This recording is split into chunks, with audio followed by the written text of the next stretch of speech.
let's read the book, Dr. Seuss. Alright.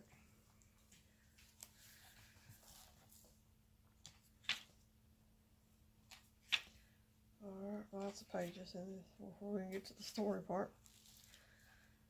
Every Who down in Whoville like Christmas a lot. I like Christmas a lot too.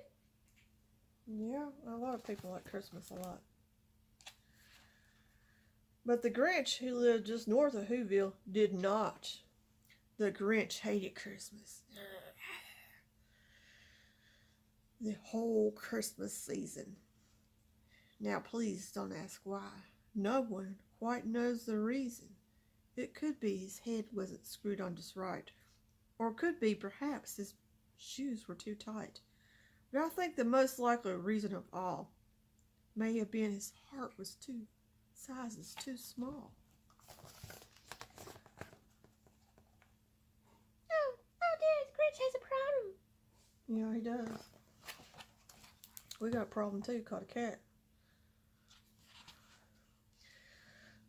Whatever the reason, his heart or his shoes, he stood there on Christmas Eve, hating the Who's, staring down from his cave with a sour, grinchy frown at the warm lighted windows below in their town. For he knew every Who down at Whoville beneath was busy now hanging a mistletoe wreath. And they're hanging their stockings, he snarled with a sneer. Tomorrow's Christmas is practically here. And he growled with his Grinch fingers nervously drumming. I must find a way to stop Christmas from coming. For tomorrow, he knew. Ooh. What does he know? What does he know? Tomorrow he knew. Let's get to the next page. All the Who girls and boys would wake bright and early. They'd rush for their toys, and then all the noise, noise. And that's one thing he hated, the noise. Mary. And all them loud, rackety toys. The noise. Let's see. And the Who's, young and old, would sit down to a feast, and they'd feast, and they'd feast, and they'd feast. And they would feast on Who pudding and the rare Who roast beast, which was something the Grinch couldn't stand in the least. They'd have a big Christmas dinner. I have a Christmas dinner too. Oh, we all do.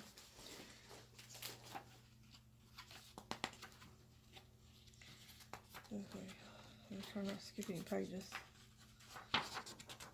And then they do something he liked least of all. Every Who in Whoville, the tall and the small, they'd stand close together with Christmas bells ringing, and they'd stand hand in hand, and the Who would start singing, and they'd sing, and they'd sing, and they'd sing. And the more the Grinch thought of this Who Christmas sing, the more the Grinch thought, I must stop this whole thing. Why, for 53 years I put up with it. Now I must stop this Christmas from coming. But how? I don't know how he's gonna do it. It must be magic or something.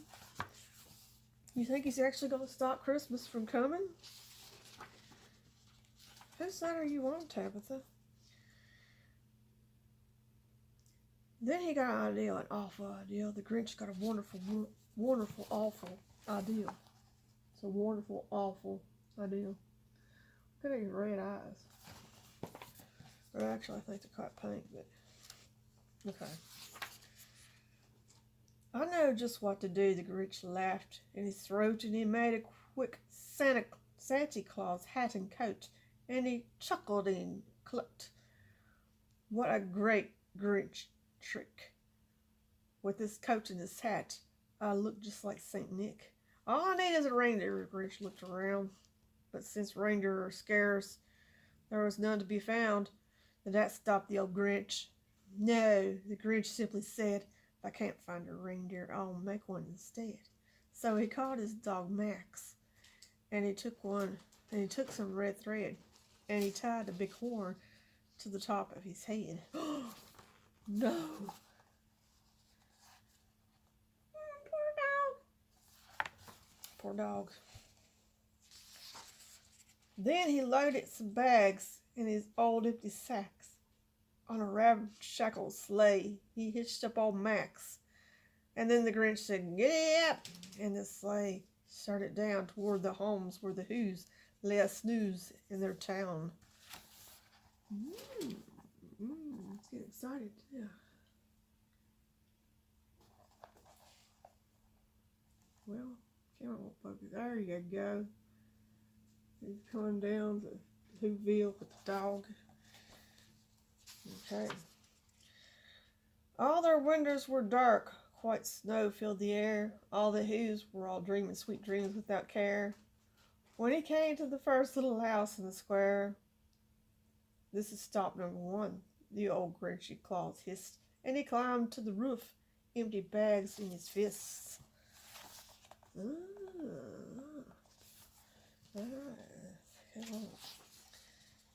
He slid down the chimney, a rather tight pinch. But if Santa could do it, then so could the Grinch. He got stuck only once for a moment or two.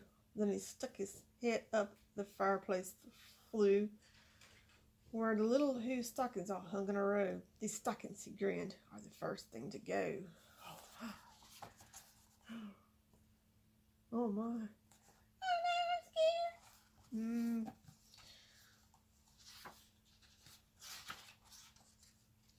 He slithered and he slunk with a smile most unpleasant around the whole room, and he took every present: pop guns and bicycles, roller skates, drums, checkerboards, tricycles, popcorn and plums, and he stuffed them in bags, and the Grinch very nimbly stuffed all the bags one by one up the chimney.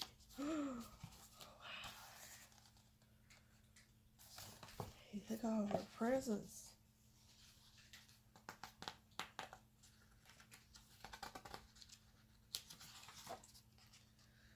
Then he slunk to the ice box where the Who feast.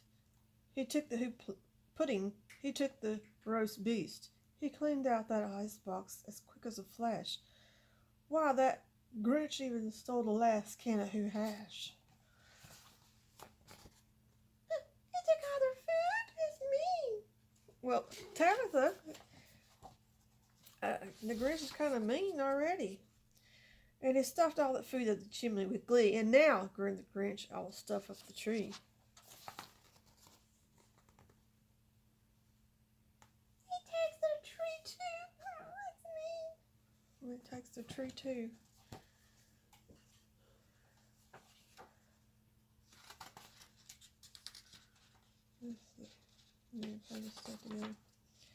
And the Grinch grabbed the tree and he started to shove. Then he heard a small sound like the coo of a dove, and he turned around fast and saw a small Who, little Cindy Lou who was not more than 2.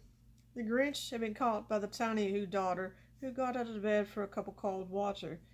She stared at the Grinch and said, "Santa Claus, why are you taking our Christmas tree? Why?" "Why, Sandy? Why are you taking the Christmas tree?" What do you think he said? Do you think he told the truth? But you know, that old Grinch was so smart and so slick, he thought of a lie, and he thought it up quick. "Oh, my sweet little tot," the faint Santa Claus lied, "there's a light on the tree that won't light on one side.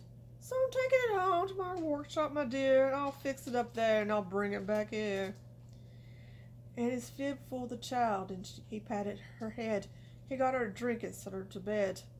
And when Cindy Lou Who went to bed with her cup, he went to the chimney and stuffed the tree up.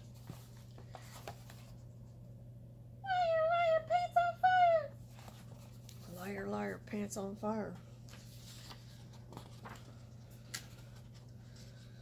Then the last thing he took was the log for their fire, and he went up the chimney himself, the old liar. On their walls he left nothing but hooks and some wire, and the one speck of food he left in the house was a crumb that was even too small for the mouse. And they show the mouse like, I can't eat that. I'm hungry. poor mouse. Okay. Then he did the same thing to the other Who houses, leaving crumbs much too small for the other Who mouses. Okay.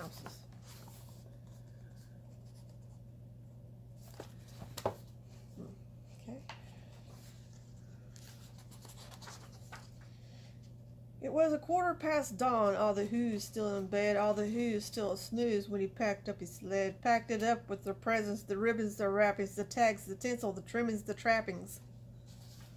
Man, he's got a big sled full of stuff.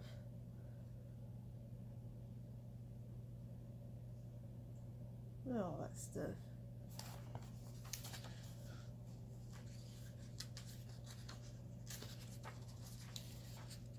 "3,000 feet up the side of Mount Crumpet, he rode with his load to the tip-top to dump it.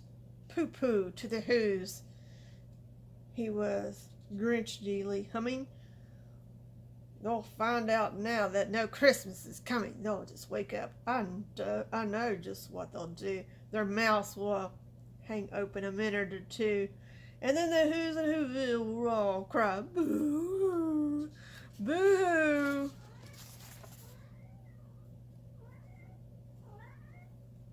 Oh, here comes somebody else crying boo-hoo.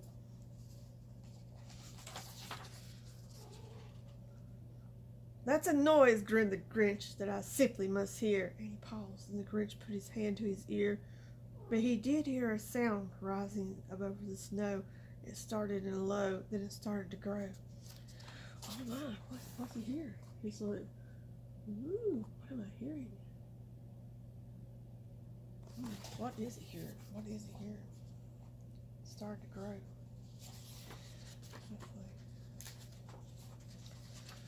But the sound wasn't sad.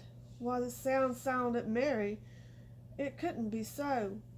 But it was merry, very. He stared down at Whoville. The Grinch popped his eyes and he shook, and he saw. What he saw was a shocking surprise. Oh my, what's he see? Turn the page. Okay, hold on, Tabitha.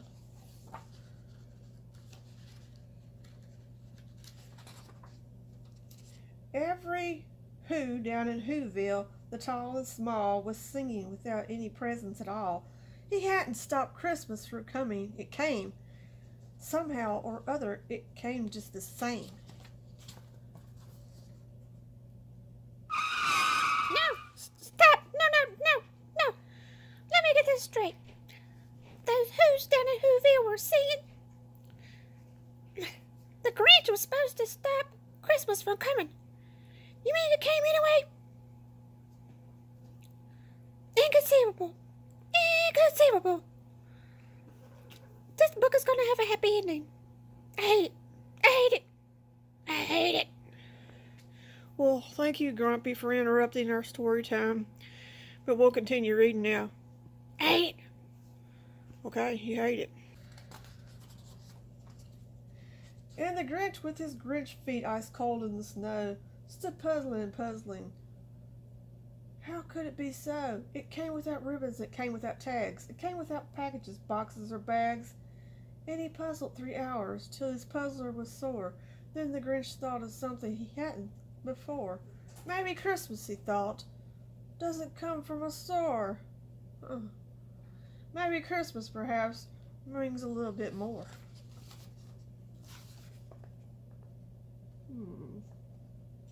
So, the Grinch stood there for 3 hours thinking about this in the cold snow. You know, he could have thought about that at home, in the warm. And what happened then? Well, in Whoville, they say that the Grinch's small heart grew three sizes that day. And the minute his heart didn't feel quite so tight, he whizzed with his load through the bright morning light, and he brought back the toys, the food for the feast, and what? And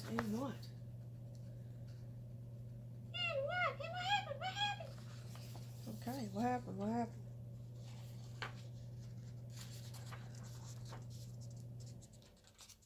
He himself, the Grinch, carved the roast beast. And that's the end. Yep, that's the end. Wow, that was a good book. I wonder if the Grinch movie's like that. Was the Grinch movie like that? I haven't seen it.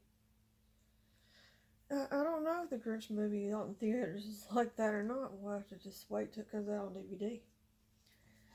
Yeah, I guess. We just wait till it comes out on DVD. This thing's playing. It's like it is, ain't it? Hey!